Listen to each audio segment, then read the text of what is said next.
अस्सलाम वालेकुम नाज़रीन, मैं हूँ वसीम। आप देख रहे हैं चैनल न्यूज़ पॉइंट। नाज़रीन, आज पाकिस्तान के अंदर बड़ी अहम डेवलपमेंट्स हुई हैं, बड़ी मज़ेदार किस्म की खबरें हैं जो मैं चाहूँगा कि आपके साथ शेयर करूँ। और सबसे पहले जो सबसे बड़ी अनहोनी किस्म की न्यूज़ है वो आपने देख ली, सुन भी ली कि जस्टिस फाइज़ ईसा की तैनाती का बतौर chief justice of Pakistan notification जारी हो चुका है। और क्या वजह बनी कि इतनी जल्दी 3 महीने एडवांस ही जस्टिस फाइज़ ईसा की तैनाती का नोटिफिकेशन जारी करना पड़ा। इसके पीछे वजह क्या थी, क्या रीज़न थे, और इसके अलावा आपको बताएं कि सुप्रीम कोर्ट के साबिक चीफ जस्टिस वो फौजी अदालतों के क़याम के खिलाफ कोर्ट के अंदर आ गए, उन्होंने दरख्वास्त दायर कर दी है। और अब देखना यह है कि हम ख्याल जस्टिस उस दरख्वास्त के ऊपर क्या कुछ जो है वो रिएक्शन देते हैं, वो क्या करते हैं। और तीसरी बात, एक आर्मी चीफ और दूसरा एक चीफ जस्टिस, इन दोनों ने इमरान खान की टड्डियां खड़का के रख दी हैं। मामला किया है वो आपके साथ शेयर करते हैं, लेकिन उससे पहले होगी आपसे गुजारिश कि आप हमारे चैनल को सब्सक्राइब भी कर लीजिए और बेल आइकन को ज़रूर प्रेस कीजिए ताकि हमारी हर आने वाली वीडियो आप तक बर वक्त पहुँचती रहे।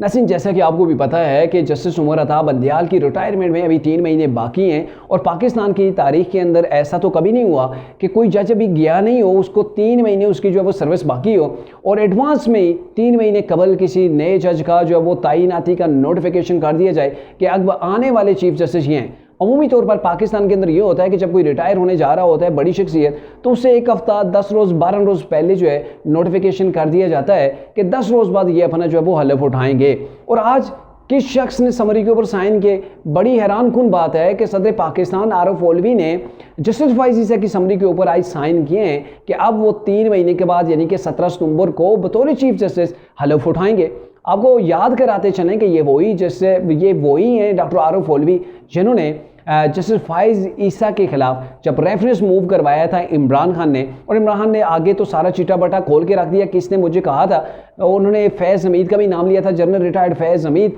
और जनरल बाजवा का उन्होंने नाम लिया था कि इन लोगों ने मुझे कहा था कि आप मूव करें रेफरेंस। ये रेफरेंस मूव करना मेरी सबसे बड़ी गलती थी।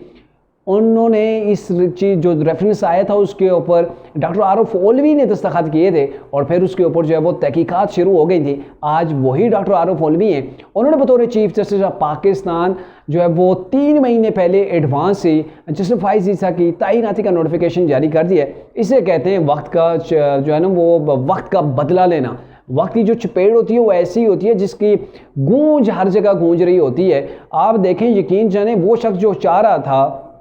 कि जस्टिस फाइज़ ईसा के खिलाफ जो है वो तहकीकात हों, वो इसके अंदर गिल्टी पाए जाएं और फिर उन्हें सज़ा भी दी जाए, आज वही शख्स अपने हाथों से जस्टिस फाइज़ ईसा की तैनाती का नोटिफिकेशन करते हुए आधा तो अंदर अंदर ही मारी गया होगा। क्योंकि ऐसा शख्स जो इतनी बदनीति के ऊपर जो है वो काम कर रहा था, उसने रेफरेंस 1 बार नहीं 2 बार मूव किया और फिर उसे शर्मिंदगी उठाना पड़ी। और आपको बताएं कि जो जस्टिस फाइज़ ईसा हैं, इनको रोकने के लिए, इनको गिराने के लिए 3 बड़ी शख्सियतों ने एड़ी चोटी का जोर लगाया। नंबर 1 इमरान खान साहब हैं, उन्होंने भरपूर कोशिश की, जिन्होंने रेफरेंस मूव किया था। जनरल फैज़ हमीद साहब और आर्मी चीफ जनरल बाजवा, यानी कि तीनों टॉप की जो है वो आप कह सकते हैं बड़ी शख्सियतें थी, ताकत जिनकी हाथ के अंदर थी, लेकिन सभी नाकाम हुए। इसलिए नाकाम हुए क्योंकि चीफ जस्टिस जो जस्टिस फाइज़ ईसा हैं, उनका जो फैसला था वो हक और सच के साथ खड़े थे। उन्होंने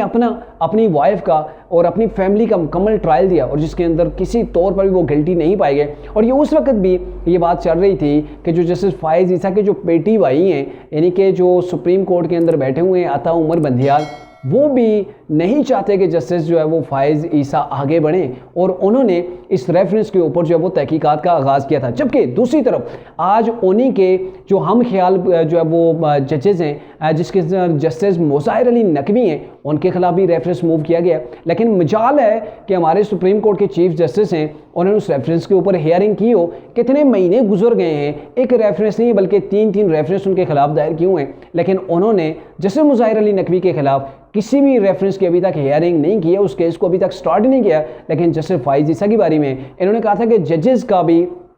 ट्रायल होना चाहिए, इनका भी एहतसाब होना चाहिए, इनको भी कोटारे के अंदर लाना चाहिए, तभी जाके इंसाफ होगा। और अब जाके वो इंसाफ के तकाजे जो उस वक्त पूरे कर रहे थे, आज वो अपने हम ख्याल जज के लिए बोल रहे हैं। शायद ये पाकिस्तान की ये सियाह तारीख है कि यहाँ पे इंसाफ चेहरों को देख के किया जाता है, कानून व आइन के मुताबिक नहीं हो रहा, और इसी वजह से पाकिस्तान जो है वो तरक्की करने के बजाय दिन ब दिन पीछे जा रहा होता है। अच्छा, अब दूसरी बात, जो क्या वजह है जिसकी बेस के ऊपर जस्टिस फाइज ईसा का नोटिफिकेशन इतने जल्दी में कर दिया गया, और इसकी बड़ी वजह अगर देखा जाए तो वो ये है कि जब भी किसी का एडवांस में नोटिफिकेशन किया जाता है तो इसका मतलब ये होता है कि उस साजिश की बू आ रही होती है, उस साजिश का डर जो है वो महसूस किया जाता है कि कहीं पर फिर से कोई साजिश जैसे फाइज ईसा के खिलाफ ना हो जाए, क्योंकि गवर्नमेंट जानती है कि 13 अगस्त तक जो है वो इनकी असम्बलियाँ जो है वो ख़त्म हो जाएगी। 13 अगस्त इनकी फाइनल डेट है, और अगर असम्बलियों की ख़त्म हो जाती हैं तो फिर उसके बाद जैसे फाइज ईसा के खिलाफ कोई नया कट्टा खोल लिया जाता है, उन्हें फिर से जो है वो किसी साजिश का जो है वो उसके अंदर फंसाने की कोशिश की जाती है। तो जस्टिस उमर अताब बंदियाल उनके साथ क्या करेंगे, कहीं ये मामला फिर से न लटक जाए, उससे बचने के लिए पहले ही इस मामले को निपटा दिया गया है, ताकि आप किसी किस्म का कोई अभाम न रहे, और कोई साजिश जो है जो पल रही थी, जिस साजिश की बू आ रही थी, उसको पहले ही जो है वो उसका सर कुचल के रख दिया जाए। ये मेन जो है वो मेरे ख्याल में वो चीज़ थी जिसकी बेस के ऊपर 3 महीने कबल ही उस तैनाती का नोटिफिकेशन सदर पाकिस्तान के हाथों जो है वो करवा दिया गया है। अब आते हैं जो दूसरी बड़ी न्यूज़ है, वो ये है कि एक तरफ 9 मई का जो वाक़या हुआ था, जिसे पाकिस्तान का 9/11 कहा जा सकता है, लेकिन उसके खिलाफ हमारी सुप्रीम कोर्ट के साबिक चीफ जस्टिस जवाद जो है वो ख्वाजा, वो कोर्ट के अंदर आ गए, उन्होंने पिटीशन दायर कर दी है। और ये पिटीशन के अंदर उन्होंने जो मेन पॉइंट उठाया है वो ये है कि चूंकि फ़ौज एक एग्जेक्टिव इदारा है, और बतौर एग्जेक्टिव इनके पास जुडिशियल जो है वो मतलब एक अदालती कार्रवाई करने के बतौर जुडिशियल इनके पास अथॉरिटी नहीं है, इसलिए ये एग्जेक्टिव का रोल अदा कर सकते हैं, ऐसे जुडिशियल नहीं कर सकते। तो दूसरी बात इन्होंने ये की है कि सिविलियन का ट्रायल फौजी अदालतों के अंदर ये गैर कानूनी है। ये जनाब को अब जाके याद आया जब ये सुप्रीम कोर्ट के चीफ जस्टिस से, उस वक्त इन्हें इस चीज़ की जो है वो तरफ ख्याल नहीं गया, या फिर इन्हें याद नहीं आई, या फिर ये याद नहीं करना चाह रहे थे कि 1952 से ये कानून पाकिस्तान के आइन के अंदर मौजूद है कि जब कोई ऐसी जो वो ज़रूरत पड़ती है, और ये पहले कई बार फौजी अदालतें कायम हो चुकी हैं जिसके अंदर फौजी अफसरों का तो ट्रायल हुआ ही है, साथ में सिविलियन का भी ट्रायल हुआ है। आपके सामने है 2017-18 की, वो 2019 तक की वो सारी चीज़ें कि जब दहशतगर्दी थी तो दहशतगर्दी की सरकूबी के लिए यही अदालतें कायम हुई थी। इसके अलावा हमारे पास इंटरनेशनल लेवल के ऊपर भी अगर देखा जाए तो बरतानिया जैसे मुल्कों के अंदर, अमेरिका जैसे मुल्क के अंदर 9/11 का जब वाक़या हुआ था तो उसके बाद सिविलियन के या जो भी थे, मतलब चाहे कोई सरकारी था, सिविलियन था, जिनके भी ट्रायल किए गए वो फौजी अदालतों के ज़रिए से किए गए। लेकिन अब जज को जाके मतलब जो साबिक चीफ जस्टिस हैं उनको जाके अब याद आई। दूसरा कानूनी अहम जो नुकता है, आपके खिलाफ कार्रवाई नहीं हो रही, आप इस चीज़ के विक्टिम नहीं हैं, आपको फौजी अदालतों के अंदर लेके गया नहीं, मतलब कोई गया नहीं, आपको वहाँ पे नहीं, कोई ट्रायल नहीं हो रहा, तो आप कैसे दरख्वास्त दे सकते हैं? आप चूंकि साबिक चीफ जस्टिस आप पाकिस्तान भी रहे हैं, और अभी जब ये आप पिटीशन जो वो दायर कर रहे हैं, ज़ाहिर है सुप्रीम कोर्ट के अंदर आपके हाथों के लगाए हुए भी लोग हो सकते हैं, आपके हम ख्याल भी लोग हो सकते हैं, और वैसे भी जो चीफ जस्टिस मौजूद हैं उमर अता बंदियाल, वो कई केसेस के अंदर रिमार्क्स के अंदर जो है वो जस्टिस जवाद ख्वाजा की जो है वो मिसालें भी देते हैं, उनकी बड़ी तारीफ़ों के पुल भी बांध रहे होते हैं। तो यहाँ पे अगर वो पिटीशन लेके आ गए हैं तो आप क्या कहते हैं कि सुप्रीम कोर्ट के अंदर वो अपने पेटी भाई की सुनवाई करेंगे, उसके हक़ के अंदर फैसला करेंगे, या फिर जो है वो फौजी मिलिट्री जो कोर्ट्स हैं उनके हक़ के अंदर करेंगे? ये तो पहले से ही एक चीज़ नज़र आ रही है। हाँ, अलबत्ता सुप्रीम कोर्ट के जो चीफ जस्टिस साबका थे उसके अलावा कोई और शख्स आ जाता जिसके खिलाफ ट्रायल होना था आर्मी अदालतों के अंदर, फौजी अदालतों के अंदर, फिर बात का सिनेरियो डिफरेंट हो जाना था, फिर अलग बात थी। लेकिन एक साबिक चीफ जस्टिस आके अदालत के अंदर आता है,